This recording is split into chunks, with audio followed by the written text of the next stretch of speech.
Hey, what's up, you guys? You're watching Team APS. Look who's back. Woo, oh, fuck. That didn't work.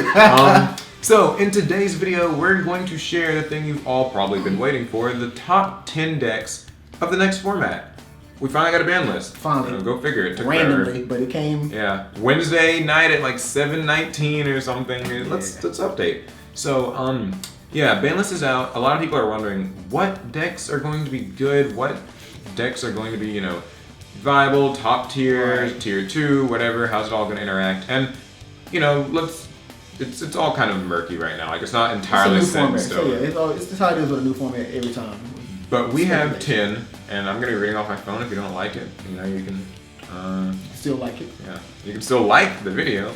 Alright, so, you can start. Alright, well, first on my list, or our list for the top 10 decks of the next format, I'm going to still give it to KOZMOTOWN.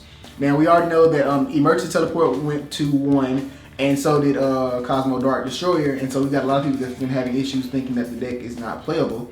But on the other side of that coin, we also have a lot of people who know that the deck still is playable, because we got other things like triple Gold Sark now.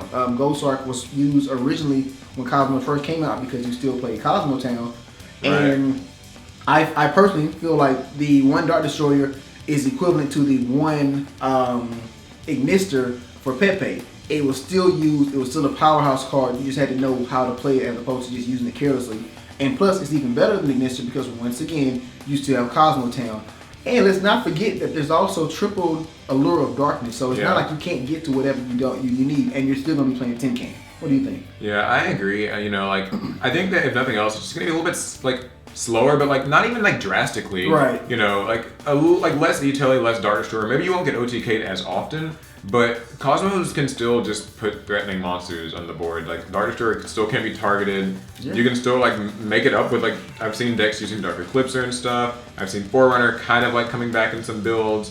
Some people are using Dark Lady more. Cosmos are still a strong archetype. I can see things remember the trap card Escape from a Different Dimension? I believe that 1 dark monster. Yeah, like that. So that 1 Dark Destroyer can just keep coming back over and over. There's so many ways. I mean, all this is very recyclable. Yeah. All the Konami did was just give you guys a few extra spaces in the deck to make you not so forced to play triple Dark Destroyer.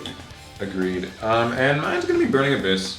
We're kind of getting the boring stuff out of the way early. The list gets more interesting from here, I promise. But Burning Abyss, it's still around. I wish Dante was hit, but what can you do? 2 years. So the only thing about Burning Abyss, I think that they'll have to.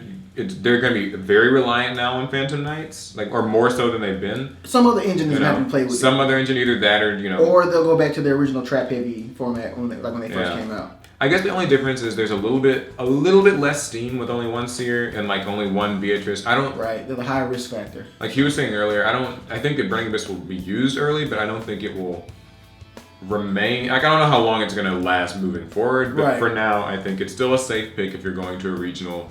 You can just kind of adjust it here and there, and you'd be fine. At least in my estimation. I mean, yeah, the deck topped and or won with triple Dante before Beatrice, and even with that being said, everybody's okay, Seer's at 1. Seer's, as long as the Seer is still playable in the deck, you guys still have things that you can do with it. You're still gonna be a floater deck that can still bring out Xyz and other utilities, like I said, plus floodgates or whatever that you want to bring out. So, give us our next one. Go to my phone here. If I had to go with our next ones, I'm gonna have to go with METALFOES. Yeah, and this is one that I think a lot of people have explored already a bit. So. If you play anything METALFOES, you know that METALFOES are explosive, they're fast, they're a great utility for anything, and they're also a new engine. Yeah, you can put them in a lot of for anything. They're their own deck, and I feel like they could almost work. I'm not gonna say really just pure because it's pendulum, but they're pretty much their own deck. But they can splash just like BA. They can splash just like any other thing and be great. So we've already seen things like METALFOES Yangzines. I've seen METALFOES Shaddolls. Hell, I've even seen METALFOES Cosmos, which actually seem to have some kind of utility. So I saw METALFOES Magispector. It was more of a Kieran thing, but you can use it with just other Magispector cards. So yeah, I mean, it's a deck that it's flexible with other decks, and it can work on its own, and it's pendulum, and that's always a strong thing. Yeah, they got pendulum. We got fusions. I mean, they get the pop cards. They can do a lot. Their trap cards are awesome. Well, my next one would be Blue Eyes. That's kind of the elephant in the room. Right? It's Blue Eyes at One World. This deck's just strong. Yeah. You just draw and you pitch things and you summon them over and over and over and over. And like the thing is, Spirit Dragon is one of the better boss monsters. It actually is kind of anti-pendulum. Right. It can stop graveyard effects, and then it can just kind of bring out a Crystal Wing. So that's kind of good, believe it or not. Yeah, it's really good. So you know, I think that the only weakness Blue Eyes has, just in my estimation at least, is it's kind of prone to some floodgates. You know, like it's extremely prone to floodgates. It's a little linear. It's not the most interesting deck to me. But it's strong, so who cares? It's special summons and big beaters for the most part. I mean, right. And if that kind of gets stopped, that's that. Yeah. But overall, I'd say like Blue Eyes it's just a high up contender. It's strong. It's good. It won Worlds and it didn't get hit. So it didn't get touched at all. So for those of you who sold your Blue Eyes deck and are regretting it, I feel sorry for you. But at the same time, I mean, you probably weren't gonna play it anyway. Yeah. I'm just saying. There's other decks on our list that you guys want to play. So if I had to give one, my next one is gonna be SHIRANUI, the SHIRANUI. These fucking cards. I personally like SHIRANUI, so of course I just had to go with that. But SHIRANUI is of course zombies, and zombies have always been zombies. Zombies have always been a deck that spams synchros and Z's and whatever else to the field. So none of that has ever changed in the history of zombies. SHIRANUI, of course, worked off being banished, and with us getting things like Pot of Desires and things like triple Gold Sark and Fairy Tale Snow, which might I add is a really huge, help to the deck. I feel like that deck can be a contender because it has so many plays on either player's turn. The one card Omega, like I said, Fairy Tale Snow in Graveyard is a free monster plus whatever else you banish with it. Just the fact that you can banish anything from your deck with Gold Sark, get that effect, and then in 2 turns get it back or use it for other things. The deck is very powerful. It can pump out a lot of big monsters. It's kind of like Blue Eyes, except with more diverse effects. So yeah, I can actually make synchros and do combos, not just attack you. Yes. My next one is going to be Mermails. I will, love this deck till the day I die. And it's lately kind of become that thing where, a new ban list, let's revert back to Mermails because it didn't get hit. Didn't get touched. And you never really know how powerful Mermails are until you get OTK'd by them. And you realize this deck is pretty damn strong. Like, it's fast and strong. It's fast. Yes. It's got Magneptibus. Oh god. It can just still kill you, and now they have like Coral Dragon, which it's not like necessary or anything, but it's just one more new thing to help. Didn't get hit really. Later they'll be able to use that Tree Toad card whenever that actually happens. Yeah.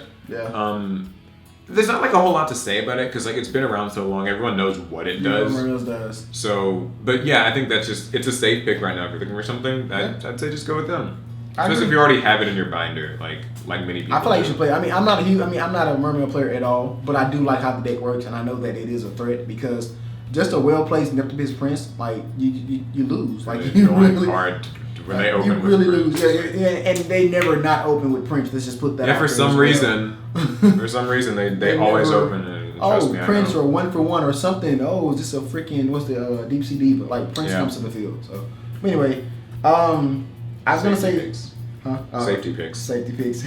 My next, I can't even talk. Thing. My next deck on the top 10 list is gonna be it's trains. And everybody knows that we've all been waiting on trains for fucking ever. Like trains are just they're Blue Eyes. They're just not as fast. Can I ask a quick question? Why do people call them rank 10 trains? Why everyone always says rank 10 trains? Why don't they just say trains? Rank 10. All the trains are rank 10. It's like I'm playing rank 10. No, like they're all 10s. They're all 10. Anyway, we know that the field spell does make the level 4s become a level 10, but that doesn't matter. You really don't do that very often. You're playing majority. Back to what you were saying. That was my ranty aside. But anyway, trains. Trains are pretty much they are a deck that has a pseudo Felgrand, which is actually better than Felgrand in a lot of situations. With also a monster that when detached can pop any card on your opponent's side of the field. And like I said, they're 3,200 attack at the most.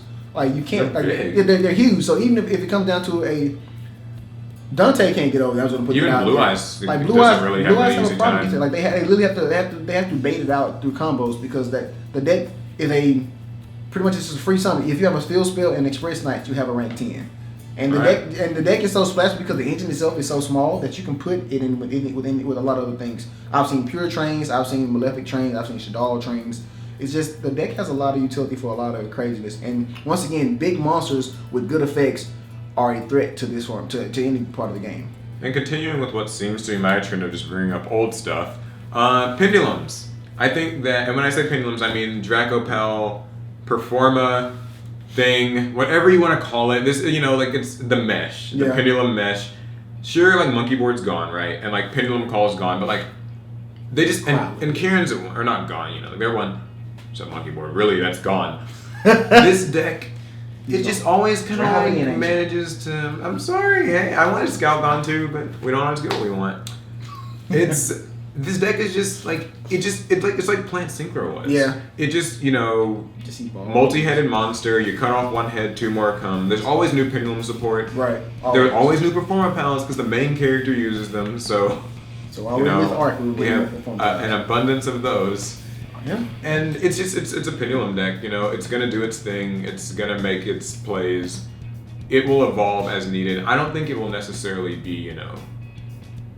I don't think it's gonna be like. I mean, I think it's gonna be in the higher tiers, but yeah, I don't think it's gonna be like the top deck of the format. I mean, we're way past that point anyway. Like it had its moment, but it's still gonna be a contender. It's still gonna be one of those decks that it has a lot of combos and a lot of it has a higher ceiling for diversity, so it's still gonna be a threat to the meta. Agreed. So if you still have your stuff, just kind of hold on to it. I think the next one and this one was really hard for us, and so it's really subjective. But I'm gonna say Cyber Angels. Now, I personally don't play Cyber Angels, but I have seen them play, and they can do some pretty nutty stuff. They've got a couple of variants, right? Yeah, they've got quite a few. They've got like the Tefanoid thing. They've got this Herald of Perfection. I've seen the Herald of Perfection, the Star Seraph, the Star Seraph. There's one like summon Zulkin or something. A lot of them summon Zulkin. They've got the Saphira. You know, someone plays Saphira, the other ritual. Yeah, Saphira, that's a good build. Like they have so much utility for like just getting bigger monsters, for like drawing extra cards, for recycling resource. Did you know that their field spell shuffles in spell cards from the graveyard? To bring out to get a monster. You get to reuse any spell card in your graveyard to bring it to get a monster. Like that's pretty damn good. Yeah. So see, my only thing with this deck is like it's kind of comes off to me as like a weaker Blue Eyes type of deck. It's like a weaker Necros to me. Yeah, kind of a weaker Necros, but they are getting more support eventually. They are. So they're a thing. Like right now, I don't think they're gonna be top contenders, but the fact that they can make so many plays and they're very diverse in what and how they're built. Like I feel like they're gonna catch people off guard. So. And final deck is one of his favorites, Shaddolls. Either pure or just kind of combined with things. Yeah.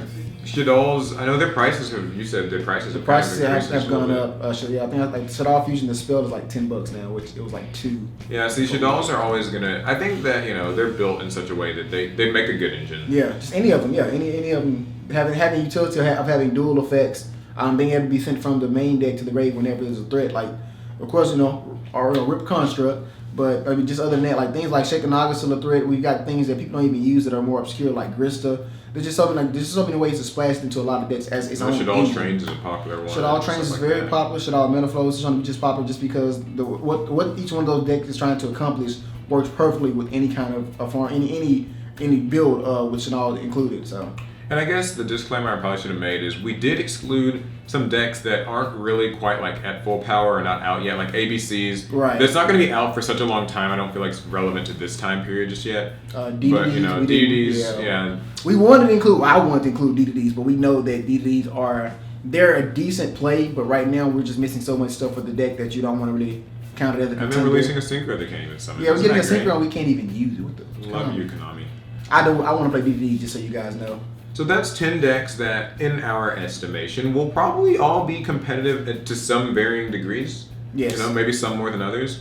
But and Cardians. Yeah, Cardian, honorable mention. Hey, I mean, there are actually a lot of honorable mentions. Yeah, there actually are a lot of honorable mentions. But let us know what you guys think. What do you guys feel is going to really be like the decks to watch out for? Maybe in some order. I didn't order this list. Right, it's too hard to know. Yeah. Like some's maybe closer to the top, some are maybe closer to the bottom. But like, yeah, it's too much to know right now. And we know we missed a couple of them, so you guys in the comments let us know what you guys think that should be on the top 10 list, or what is your personal top 10 list. Yeah, so that's the video. Hope you guys liked it. If you did, give it a thumbs up. There are new Yu-Gi-Oh videos every Monday, Wednesday, and Friday. And he'll be in more of them. So if you like him, that's like a reason to share it or something. I don't know. Anywho, check out this company and this channel. This place with his channel. Yeah, and that's it. Hope you guys liked the video, and we'll catch you guys in the next one. Peace. Peace.